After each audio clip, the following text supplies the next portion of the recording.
The master Prakash classes YouTube channel आप सभी लोगों का स्वागत करता है। उत्तर प्रदेश में जूनियर शिक्षक भर्ती की तैयारी करने वाले सभी स्टूडेंट तैयार हो जाइए अपने अनिवार्य प्रश्न पत्र सामान्य ज्ञान का प्रैक्टिस सेट लगाने के लिए। प्रैक्टिस सेट स्टार्ट करने से पहले एक टर्म्स एंड कंडीशन है कि यहाँ पर प्रैक्टिस सेट में हम लोग प्रश्नों को ही पढ़ेंगे, विकल्प आपको पढ़ना है और विकल्प पढ़ने के बाद उसका 5 सेकंड के अंदर आंसर बताने की कोशिश करना है। यानी कहने का मतलब ये है कि जिस प्रकार हम लोग परीक्षा कक्ष में बैठकर प्रश्नों को हल करते हैं, सेम उसी प्रकार से यहाँ पर प्रश्नों को हल करना है। किसी भी प्रश्न की हम लोग डिटेल में व्याख्या नहीं करेंगे क्योंकि हम लोग प्रैक्टिस सेट लगा रहे हैं और इस प्रैक्टिस सेट लगाने से ये पता चलेगा कि किस में कितना है दम। तो चलिए स्टार्ट करते हैं आज का अपना पहला प्रश्न। हमारा पहला प्रश्न है, निम्नलिखित में से कौन सा तंत्र सही सुमेलित नहीं है। एक तरफ आपको ग्रीन हाउस गैस लिखी गई है, दूसरी तरफ उसके स्रोत लिखे गए हैं कि कौन सी गैस कहाँ से निकलती है। इन चारों विकल्पों को आपको पढ़ना है और बताना है इनमें से कौन सा सही सुमेलित नहीं है, यानी कि गलत है। 5 सेकंड का आपके पास समय है, विकल्पों को फटाफट पढ़ के सही आंसर बताने की कोशिश करिए। ऑप्शन नंबर बी यहाँ पर आपका बिल्कुल सही रहेगा। क्लोरोफ्लोरोकार्बन के बारे में लिखा गया है कि ये ऑटोमोबाइल से निकलता है। ये चीज़ यहाँ पर बिल्कुल गलत है, यानी कि जो गलत है वही हमारा सही है। विकल्प बी हमारा यहाँ पर पहले प्रश्न के लिए बिल्कुल सही रहेगा। बाकी की आपका ए सी डी बिल्कुल सही दिया गया है। चलिए दूसरे प्रश्न पर चलते हैं। सबके लिए सतत ऊर्जा दशक ये किसकी पहल है। सबके लिए सतत ऊर्जा दशक ये जो पहल की गई है ये किसके द्वारा किया गया है, ये आपको बताना है। 5 सेकंड के अंदर आंसर बताने की कोशिश करिए और 5 सेकंड बहुत ही जल्दी बीत जाता है। इस प्रकार ऑप्शन नंबर ए यहाँ पर बिल्कुल सही रहेगा। संयुक्त राष्ट्र संघ विकल्प ए हमारा बिल्कुल सही रहेगा। चलिए तीसरे प्रश्न पर चलते हैं। ये भी सही सुमेलित नहीं है, आपको ढूंढना है निम्न में से कौन सा सही सुमेलित नहीं है, यानी कि जो गलत है वो हमें ढूंढना है। एक तरफ प्रदूषक लिखे गए हैं और एक तरफ उनसे होने वाली बीमारियां लिखी गई हैं। जल्दी से सारे विकल्प पढ़िए और इसमें कौन सा गलत है ये आपको बताना है। तो तीसरे प्रश्न में जो सबसे नीचे वाला विकल्प है विकल्प डी फ्लोरोराइड आयरन, तो फ्लोरोराइड आयन जो है वो उससे अपच होता है, ये बिल्कुल गलत है। और बाकी के ऊपर ए बी सी बिल्कुल सही हैं, यानी कि ऑप्शन नंबर डी इस तीसरे प्रश्न के लिए हमारा सही रहेगा। आप लोग देखते चलिए कि आपका कितने प्रश्न सही हो रहे हैं। चौथे नंबर पर चलते हैं। निम्नलिखित में से किसे वायुमंडल के प्राकृतिक संतुलन के लिए कार्बन डाइऑक्साइड की उपयुक्त सांद्रता मानी जाती है, यानी कि अगर प्रकृति में कितने प्रतिशत कार्बन डाइऑक्साइड रहे तो संतुलन बना रहेगा, यही आपको बताना है। या फिर इस प्रश्न को आप ऐसे समझ सकते हैं कि वायुमंडल में कितने प्रतिशत कार्बन डाइऑक्साइड है। तो आंसर सभी लोगों का आ रहा होगा। 20 प्रश्न के लिए विकल्प जो बी है हमारा 0.03%, ये बिल्कुल सही रहेगा। तो चौथे प्रश्न में बी विकल्प हमारा सही है। 5वें नंबर पर चलते हैं। ये भी आपको जोड़ा ही मिलाना है। इसमें लिखा है निम्नलिखित में से कौन सा सही सुमेलित नहीं है, यानी कि जो गलत है वो आपको ढूंढना है। एक तरफ सारे दिवस लिखे गए हैं और दूसरी तरफ उनकी तारीख लिखी गई है। इसमें से कौन सा गलत है ये आपको बताना है। तो 5वें प्रश्न के लिए ऑप्शन नंबर सी हमारा बिल्कुल सही रहेगा। तंबाकू निषेध दिवस 5 मई को नहीं मनाया जाता है। ठीक है, तो ऑप्शन नंबर सी हमारा बिल्कुल सही रहेगा। चलिए छठे प्रश्न पर चलते हैं। जैव विविधता को अधिकतम संकट किससे है। जैव विविधता को अधिकतम संकट किसके द्वारा है ये आपको बताना है इन 4 विकल्पों में से। अधिकतम की बात हो रही है, यहाँ पर सभी विकल्प सही हैं, लेकिन सबसे ज़्यादा संकट किससे होगा यही आपको बताना है। और इस प्रश्न के लिए हमारा ऑप्शन ए बिल्कुल सही रहेगा।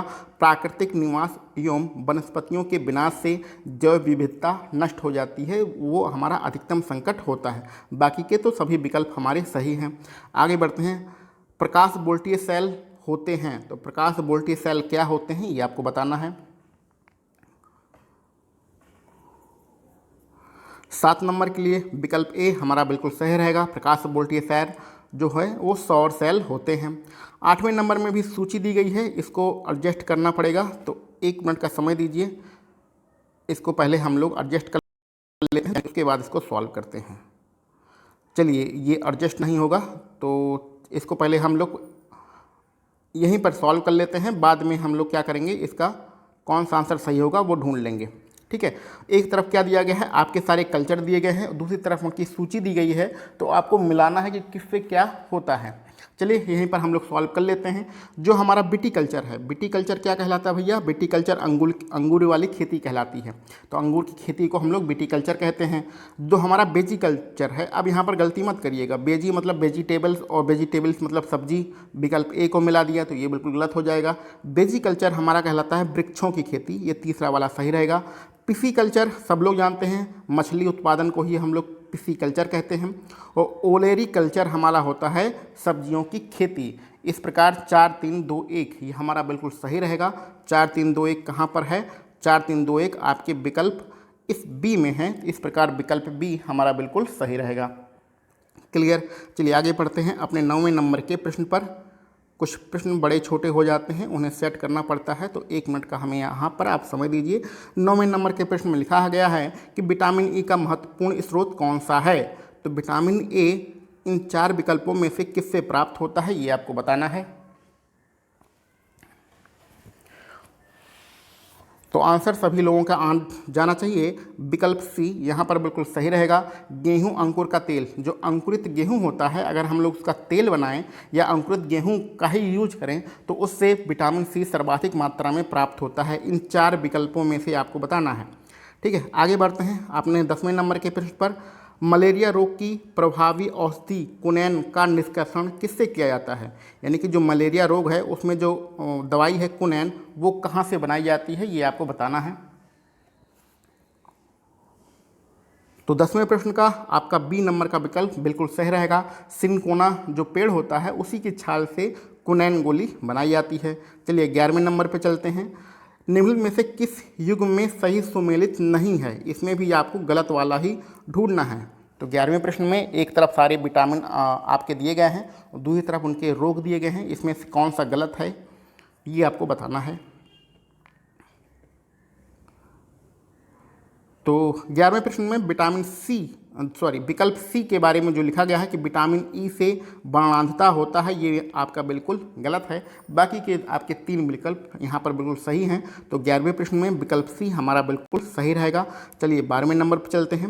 निम्नलिखित में से कौन पंचायतों की संरचना के बाबत उपबंध बनाने के लिए अधिकृत है, यानी पंचायतों के लिए नियम कौन बना सकता है, ये आपको बताना है। इन 4 विकल्पों में से विकल्पों को पढ़ लीजिए और 5 सेकंड के अंदर आंसर बताने की कोशिश करिए। 12वें प्रश्न में विकल्प बी हमारा बिल्कुल सही रहेगा। राज्य का विधानमंडल पंचायत के संबंधित नियम कानून बनाता है। 13वें नंबर पर चलते हैं। निम्नलिखित अभिलेखों में से किस में अशोक का नामोल्लेख हुआ है, यानी अशोक का वर्णन किस अभिलेख में हुआ है, ये आपको बताना है। ये आपके 4 विकल्प हैं। तो अशोक के नाम का उल्लेख विकल्प ए जो है गुर्जरा अभिलेख में किया गया है। ठीक है, चलिए आगे बढ़ते हैं हम लोग अपने अगले प्रश्न पर और इसको पहले सेट कर लेते हैं। हाँ ठीक, 14वें नंबर का प्रश्न है, परम भागवत की उपाधि किसने कौन से प्रथम गुप्त शासक ने धारण किया था। तो परम भागवत की उपाधि धारण करने वाला प्रथम गुप्त शासक कौन था, ये आपको बताना है। तो 14वें नंबर में विकल्प सी हमारा बिल्कुल सही रहेगा। चंद्रगुप्त द्वितीय ने परम भागवत की उपाधि सबसे पहले धारण किया था। 15वें नंबर पर चलते हैं। सुप्रसिद्ध मध्यकालीन संत शंकरदेव संबंधित हैं। तो शंकरदेव किससे संबंधित हैं, ये आपको बताना है।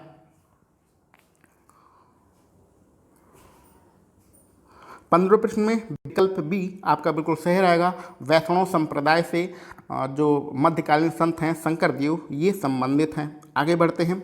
विवेकानंद जी कहाँ गए थे, अमेरिका गए थे। अमेरिका में कहाँ गए थे, शिकागो में गए थे। उसमें किस में भाग लिया था उन्होंने, पार्लियामेंट ऑफ वर्ल्ड्स रिलीजन्स में भाग लिया था। और ये किस वर्ष अमेरिका यानी शिकागो में गए थे, यही आपको बताना है। विवेकानंद ने शिकागो में आयोजित पार्लियामेंट ऑफ वर्ल्ड्स रिलीजन्स में कब भाग लिया था। तो 16वें प्रश्न में कंफ्यूज नहीं होना है, विकल्प सी आपका बिल्कुल सही रहेगा, 1893। आगे बढ़ते हैं। बंकिम चंद्र चटर्जी के प्रसिद्ध उपन्यास आनंद मठ का कथानक किस पर आधारित है? इन 4 विकल्पों में से आनंद मठ का कथानक जो है किस पर आधारित है, ये आपको बताना है। और आनंद मठ किसने लिखा है? बंकिम चंद्र चटर्जी ने लिखा है। ध्यान में रखिएगा, आनंद मठ में ही आपका राष्ट्रगीत दिया गया है। वंदे मातरम राष्ट्रगीत आनंद मठ में ही दिया गया है। विकल्प डी यहाँ पर आपका बिल्कुल सही रहेगा। सन्यासी विद्रोह पर आनंद मठ लिखा गया है। 18वें नंबर पर चलते हैं। अखिल भारतीय किसान सभा के संस्थापक अध्यक्ष कौन हैं? अखिल भारतीय किसान सभा के संस्थापक अध्यक्ष कौन हैं? जल्दी से आंसर बताइए। 18वें प्रश्न में विकल्प बी आपका बिल्कुल सही रहेगा, स्वामी सहजानंद सरस्वती। 19 नंबर पर चलते हैं। निम्नलिखित में से किसे भारत में स्थानीय स्वायत्त शासन का जनक माना जाता है? स्थानीय स्वायत्त शासन का जनक किसे माना जाता है? तो 19वें प्रश्न में ये जो आपका विकल्प डी है ये आपका बिल्कुल सही रहेगा, लॉर्ड रिपन। 20 नंबर पर चलते हैं। निम्नलिखित में से कौन सही सुमेलित नहीं है? इसमें भी आपका जो गलत है वही आपको ढूंढना है। ठीक है, कुछ प्रसिद्ध व्यक्तियों के नाम लिखे गए हैं, उनके द्वारा किए गए कार्य लिखे गए हैं, तो कौन गलत है ये आपको बताना है 20 नंबर के प्रश्न पे। 20 नंबर के लिए विकल्प डी आपका बिल्कुल सही रहेगा, M.A. जिन्ना ने खिलाफत आंदोलन लिखा गया है, लेकिन जिन्ना साहब ने खिलाफत आंदोलन में भाग नहीं लिया था। ठीक है, तो ये आपका बिल्कुल गलत है और जो गलत है वही हमारा सही है। आगे बढ़ते हैं। पंचायत समिति के सदस्य कौन होते हैं? 21 नंबर में पंचायत समिति के सदस्य होते हैं, कौन होते हैं ये आपको बताना है। चारों विकल्पों को ध्यान से पढ़ लीजिए।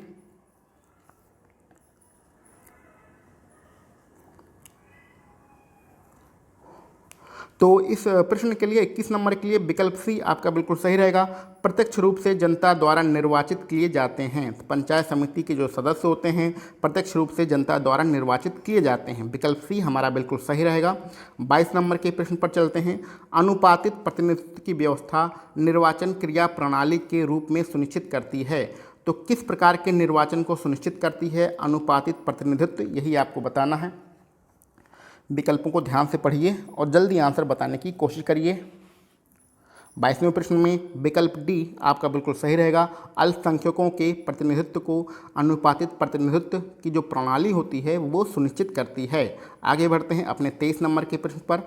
हमारे संविधान के किस भाग में 3 सोपानों में पंचायतें बनाने की परिकल्पना की गई है? तो आपको सीधा सीधा बताना है कि पंचायती राज व्यवस्था संविधान के किस भाग में है। तो सभी लोगों को पता है पंचायती राज व्यवस्था संविधान के भाग 9 में है। इस प्रकार विकल्प ए आपका बिल्कुल सही रहेगा। 24 नंबर पर चलते हैं। निम्नलिखित में से कौन राज्य सरकार तथा स्थानीय शासन के बीच राजस्व बंटवारे के लिए उत्तरदायी है? राज्य सरकार और स्थानीय शासन के बीच में जो राजस्व का बंटवारा होता है वो कौन करता है? 24वें प्रश्न में विकल्प सी आपका बिल्कुल सही रहेगा, राज्य वित्त आयोग। आगे बढ़ते हैं 25 नंबर पे। उदारीकरण, निजीकरण और भूमंडलीकरण की नई आर्थिक नीति घोषित की गई थी और ये किस प्रधानमंत्री ने इसकी घोषणा किया था, यही आपको बताना है। ये 1991 की बात हो रही है। इस प्रकार विकल्प सी आपका बिल्कुल सही रहेगा, नरसिम्हा राव। आगे बढ़ते हैं। गांधीवादी अर्थव्यवस्था किस पर आधारित होती है? तो जो गांधीवादी अर्थव्यवस्था होती है वो विकल्प बी न्यास पर आधारित होती है। तो चलिए आगे बढ़ते हैं अपने अगले प्रश्न पर। किसी देश की आर्थिक वृद्धि की सर्वाधिक उपयुक्त माप कौन सी होती है? तो आर्थिक वृद्धि की सर्वाधिक उपयुक्त माप कौन सी है ये आपको बताना है। विकल्पों को ध्यान से पढ़िएगा और सही आंसर बताने की कोशिश करिए। तो 27 नंबर के प्रश्न में हमारा जो विकल्प डी है बिल्कुल सही रहेगा, प्रति व्यक्ति उत्पाद। यही हमारा ऑप्शन नंबर डी बिल्कुल सही है। 28 नंबर के प्रश्न पर चलते हैं।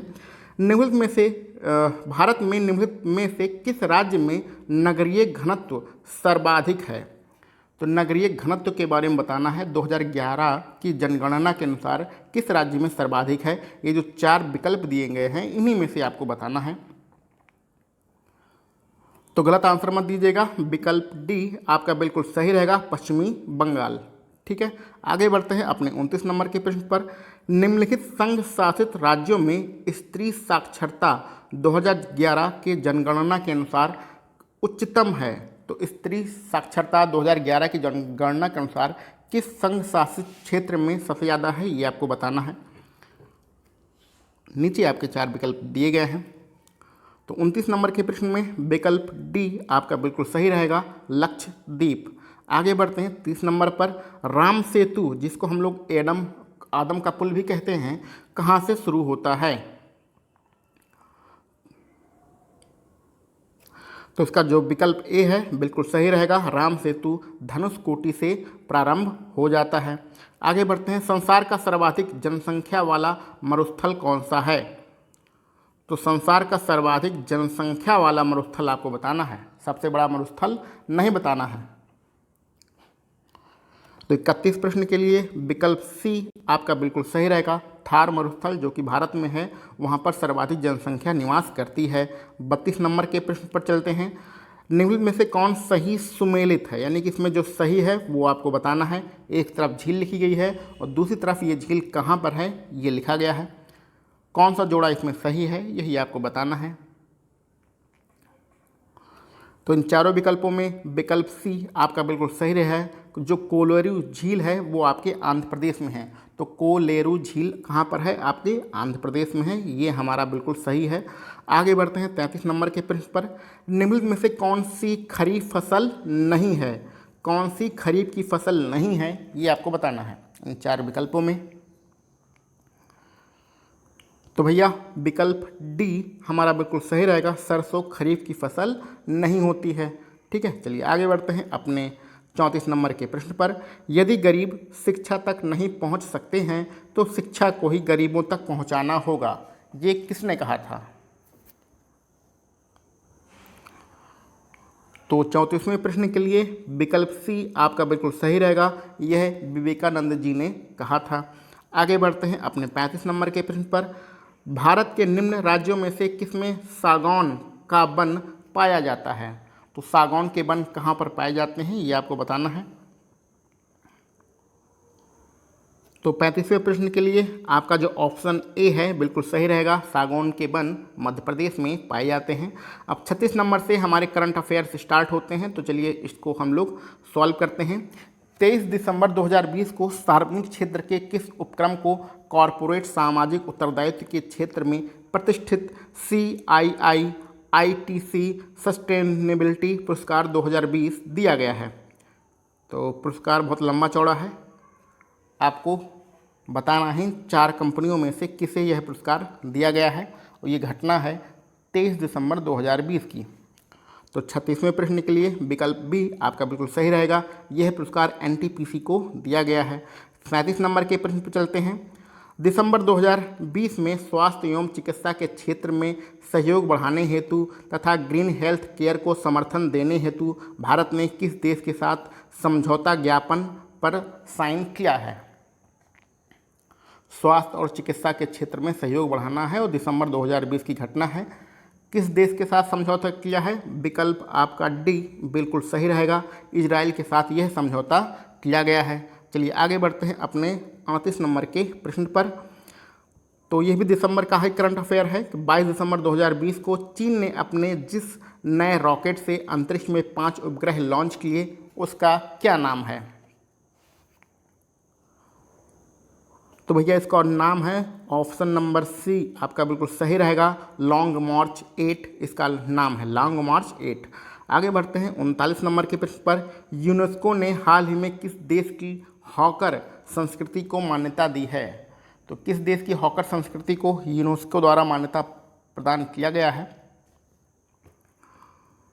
विकल्प डी यहाँ पर बिल्कुल सही रहेगा, सिंगापुर। आगे बढ़ते हैं 40 नंबर के प्रश्न पर। यह भी दिसंबर का ही करंट अफेयर है। 31 दिसंबर 2020 को भारत जापान के मध्य 6वां संवाद सम्मेलन आयोजित हुआ। दोनों देशों के मध्य संवाद सम्मेलन की शुरुआत किस वर्ष की गई थी? तो जो संवाद सम्मेलन की शुरुआत की गई है दोनों देशों के बीच में, वो कब से किया गया है यही आपको बताना है, भारत और जापान के बीच में। तो 40वें प्रश्न में जो हमारा विकल्प बी रहेगा वो बिल्कुल सही रहेगा। यह शुरुआत 2015 से किया गया है। 41 नंबर पर चलते हैं और 41 नंबर का प्रश्न आपके कथन वाला प्रश्न है, इसलिए थोड़ा सा बड़ा है, इसको सेट कर लेते हैं। भारत में पहले जेंडर हब के संदर्भ में दो विचार यहाँ पर रखे गए हैं, पहला और दूसरा। इन दोनों विचारों में से कौन सा विचार सही है, यही आपको बताना है। प्रश्न को ध्यान से पढ़ लीजिए और फिर उसका विकल्प बताने की कोशिश कीजिए। तो 41 नंबर में ये जो दूसरा कथन है, यह जेंडर हब संयुक्त राष्ट्र महिला सहयोग के से स्थापित किया गया है, तो ये हमारा बिल्कुल सही है, यानी केवल 2 विकल्प बी में लिखा गया है। इस प्रकार विकल्प बी इस प्रश्न के लिए 41 नंबर के लिए बिल्कुल सही रहेगा।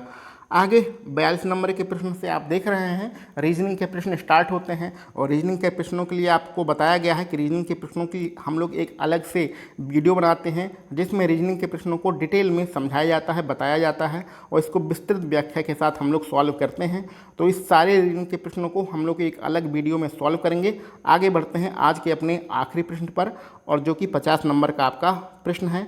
प्रश्न में लिखा गया है 15 फरवरी 2021 को किस राज्य में प्रतियोगी परीक्षाओं को निःशुल्क तैयारी हेतु मुख्यमंत्री अभ्युदय योजना की शुरुआत की गई थी। तो मुख्यमंत्री अभ्युदय योजना जो कि प्रतियोगी परीक्षा की तैयारी के लिए एक योजना है, उसकी शुरुआत किस राज्य में किया गया है, ये आपको बताना है। तो 50वां प्रश्न हमारा आखिरी प्रश्न है। इस प्रकार विकल्प भी जो आखिरी वाला होगा वही सही होगा। तो यह शुरुआत मुख्यमंत्री योगी आदित्यनाथ के द्वारा उत्तर प्रदेश में किया गया है।